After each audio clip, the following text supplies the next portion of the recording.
Hi there guys, how's it going? Hopefully today the plan is to show you guys how to build a simple controller powered harvester. So what we're going to do is we're going to build it up over this kind of bit of the wood. We'll plant some seeds. Hopefully they will grow and you guys will see how it all works. These are the parts that you will need, and it's I don't know, it's quite component kit heavy, I'd imagine, because there's a lot of sensors and there's a few gates in there, but it's really not too bad. So what do we need? So for the most part we're going to need 4 bearings, and with those 4 bearings you're going to need 4 wheels. Now you can do 4 little wheels, you can do 4 big wheels, or you can do 2 of each kind of thing. You are also going to need 4 sensors. You can do this with less sensors, but I'm going to show you with 4 sensors, and I'm also going to tell you why I would use 4 sensors. A chest, a vacuum pump, a level 2, has to be at least a level 2 controller because you're going to need this to control 2 bearings. So a level 2 controller. You're going to need 4 logic gates, switch, and a block of your choice. You may also want some pipe depending on how you want to set up your chest and your vacuum pump. So that's optional, pipe is optional, and 3 sensors or 4 sensors, and I'll get into that. So what do you need? Right, well, I'll just grab me some wood. So basically what we're going to do is it's going to run along here. So first things first, you've got to run out 2 kind of lengths either side of your field. These aren't necessarily needed, but I have found that they do help. The reason being, they're going to be the inside of our wheels, so it will kind of keep everything on the straight and narrow. So run a line straight across, and it wants to be as long as your field is wide. For my person, I'm doing a 3 field wide. The reason that I'm doing a 3 field wide is because 1 vacuum pump will harvest 9 plots. So if that vacuum pump lands on top of that center plot, that one there, it will harvest that 3x3. It will take all 9 of those crops. So for this purpose, we will only need 1 vacuum pump. So then what we're saying is, for the large wheels, if you're going to need the large wheels, you're going to come up a block. If you're going to do the little wheels, you can stay down a block. I'm going to put my little wheels at the front and the large wheels at the back. So for this,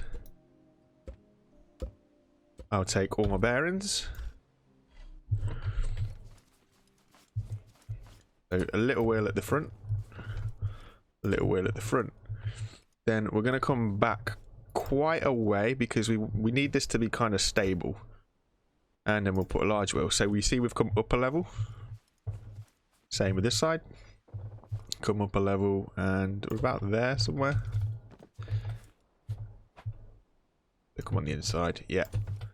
So again, bearing for the large wheel. We'll just go grab our wheels.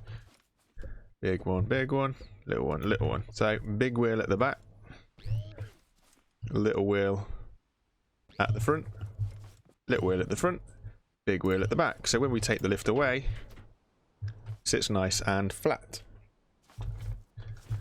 So now we need to get our vacuum pump, and we want our vacuum pump as well, we need it in the middle really, so it needs to kind of hit that center square, which is roughly somewhere here. That's kind of the middle there. So I'm going to put my vacuum pump here. We'll make it a little bit higher. It doesn't need to be that low. It can be, you know, almost as low to the soil as you like. Doesn't have to be. So I'll stick my vacuum pump there, and this is where you may or may not want to use pipes. For me, I'm quite happy just to put my chest right on top. Other people might want to put their chests in other positions, but I'm happy there. We're just gonna block this up just to kind of make this a little bit more secure, so I can take this set of blocks away. So obviously you need the vacuum pump to be going into the chest, which it is doing. This is then where we get 2 sensors. Now it's these 2 sensors that you may or may not want to use 2. You can use 1. What I'm going to do is use these 2 sensors to detect that the plant has grown. In order to detect if the plant has grown, it needs to be 4 squares up. So 1, 2, 3, and then the sensor is there. So basically we need to be 1 block on the frame and then onto the sensor. These are all level 1 sensors, so don't worry too much about it. Same again, it's going to watch this one. So we go one block and then we go there. So the reason that I've got two is for no other purpose than I'm going to set them up. So we're going to have a logic gate. And this is going to be an AND gate. I'm going to put this over here to the side.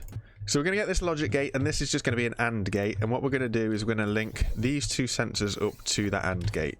So basically what we're saying is this sensor and this sensor have to detect the two plants in front of them. You can just do it off of one sensor. You can say, hey, just this sensor just needs to detect this plant. The reason why I pick two is because sometimes things grow at different speeds. If I have two, then say if this plot grows first and is fully grown and this one hasn't, it means that nothing will happen until both are grown. Does that make any sense? Hopefully so. Then we're going to need our other two sensors. So we're going to put one on this line here. So it's going to be on the same column. And it can be any height in all fairness. I'm going to put mine kind of there. And now what I'm going to do is I'm going to go down the other end and I'm going to build a block of wood that's the same height. So it's going to be 5 high all the way down here. So we come up 5. So what I'm going to say is when this sensor, which is on level 1, gets down here and detects this block, it'll be right up close to this block, it'll kind of turn off the controller. So now I suppose we need to wire up the controller. So we're going to need the controller. I'm going to put this on the back. So this is our controller. And I'm going to connect this to these two wheels. And then we're going to need all of our logic. And we'll take the switch as well for good measure. So the logic. The logic I'm going to set up in a NOR or NOR gate. This is going to be confusing. So we're going to have a NOR gate and a NOR gate on the bottom. So both the two bottom ones are NOR gates and the top one is an OR gate. Then connect this in a loop. If you guys don't know, this is basically a memory loop. So what it says is if I put an input into this one, it'll activate this. Okay? And now if I turn this off, nothing will happen. So it's a memory. So whatever I say to this will activate it. The only time that this will turn off is if I put an input into this side. So if I now turn this on, it now resets. Okay? So what we're going to do here is this sensor that's going to look at this block of wood here is going to reset. So this is going into this side, the left-hand side, into the one that is off. The one that is on stays lit for now. This OR gate at the top, this will go into our controller. And this is where it gets sort of interesting, because for the controller, so in order to know how far it's going to go, for me it was literally a case of trial and error on the controller. So what that means is I don't know how many rotations of 360 degrees on those big tires it's going to need to get to here. So all I can do is basically run it up to 360 degrees. And I'll do 3 at 360 degrees. Then I'll get our switch and I'll put our switch onto the illuminated OR gate and I'll turn it on. And what happens is I'll turn this on and this will move forwards until it gets to the bottom. So we turn it on. So I'll move forwards.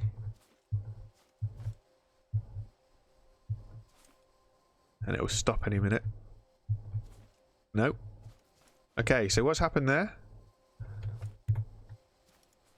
is worked. It has worked exactly how we wanted it to do.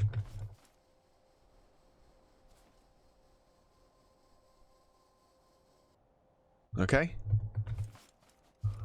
So we'll nudge this back a little bit more so it's in its position. And we'll tweak that very last one again. It doesn't need to be 360 degrees. Let's try 270. All right, I'm going to turn the switch. I'm going to turn it on so it activates this. And then I'm going to turn it off quickly. Because if I leave it on, when this sensor goes down here and activates this, it will start going backwards and forwards. It won't know what to do. So turn it on, turn it off, and it will keep going. And now it will keep going till this sensor detects that wood or the controller runs out of rotation. So the controller detects the wood and it's now reset this and it's coming back.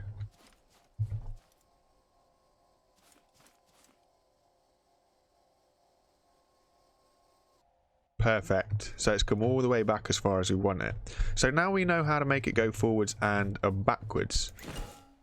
That's good. So now we need to say, okay, when this sensor detects the wood that we're going to put on the outside, so it needs to be at least this far away because that's how wide the back wheels are. So when this sensor gets in line with this block of wood, it's going to activate pump. So that's nice and easy. So basically what you got there is a vacuum pump that's sensor activated. This sensor needs to see a width of 2, and if I stand in front of it, you see how it flashes red? It's because it's trying to pump up, but there's nothing for it to pump up. So now all I have to do is, for every middle column of this kind of set, so I do 3 and then the middle one, so 1 2 3, so this middle one, so that's here, and then it'll be this middle one, so that'll be here, and then finally this middle one, so that'll be there. So now what we've got is just at the minute it's all manually switched. So we'll turn this on, and as you'll see, the sensor picks up the block and it activates the pump, and the pump would activate and it would be able to gather up any crops if there were any. So that is basically how we do this harvester. But as you've seen, it's currently running off of the switch on the back. Well, that's just a manual switch.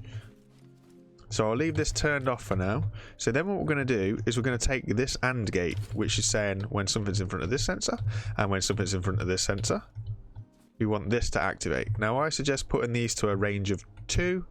This range may be different for you depending on how close your harvester is to your crops, because it will kind of get the middle of the plot. So if you imagine a plot like it's like that, so where that red block is, that's where your plant would grow. So it's kind of 2 spaces away from the edge. Does that make any sense? So if you look here, look, 1 2, and it's the middle. So our sensor's right on that edge, so our sensor's here. So if we imagine our sensor there, and we need to set it to a range of 2, 1 2, and that's on exactly the middle of the plot. So we'll set these to a range of 2, and we'll take this AND gate and we'll put this AND gate to this illuminated side. So what happens then is when something's in front of this, nothing will happen. When something's in front of this, nothing will happen. But if something is in front of both of them, so if both plants grow at the same time, it activates it, it will go around, it will harvest it, so nothing will happen. It will just keep on doing what you want it to do until it gets right to the end. This sensor detects how close it is to the wood, resets the memory bit, which, as you know, will turn the controller off. Now in a controller, when you've set it to a certain rotation, when you turn it on, it'll go through the rotations, and when you turn it off, it goes back through the rotations in the opposite direction. It's literally all we're doing here. So now I'll show you the practical application. I'll plant some seeds. So I'll do it like this so that you'll see what I mean about why it's sometimes beneficial to have 2 sensors. So now it's just a case of letting those grow, and we'll come back to you just before it all happens. So here you go, guys. As you can see, we have some growth, but this is what's on about the 2 sensors. So unfortunately, for whatever reason, the sensors aren't picking it up. Maybe it's because it's too short. Yeah, so it needs to be 3. So if I notch that sensor to 3, you see now that this one picks it up, whereas this one isn't. But as soon as I move this to 3, it picks up the veg, sends the harvester on its merry way. The pump does its job. And those 2 haven't grown yet because they're slow bloomers. And that's all about the sensors. So the sensors wouldn't pick these two up because they're not fully grown yet. But then they trundle on their way back and it beds in. And that is literally how you make the automatic harvester. Unfortunately, now they two have grown, but this is the joys of having this switch. This switch lets us do it manual. It would be better actually if this was a push button. So I'll just grab a push button. So if we swap this for a push button, what it basically means is I can dab this. And now it'll still do the job, but obviously it's not going to harvest anything because there's nothing to harvest. But when it gets here, it'll activate on that final post and it'll harvest them too. And as you see in the chest, we've got the tomatoes and we've got the seeds. It's that simple, nice and easy, nothing to stress about. Jobs are good. And hope you guys enjoyed. Hope it's useful for you guys, and I'll see you next time. Thank you very much for watching. Bye for now.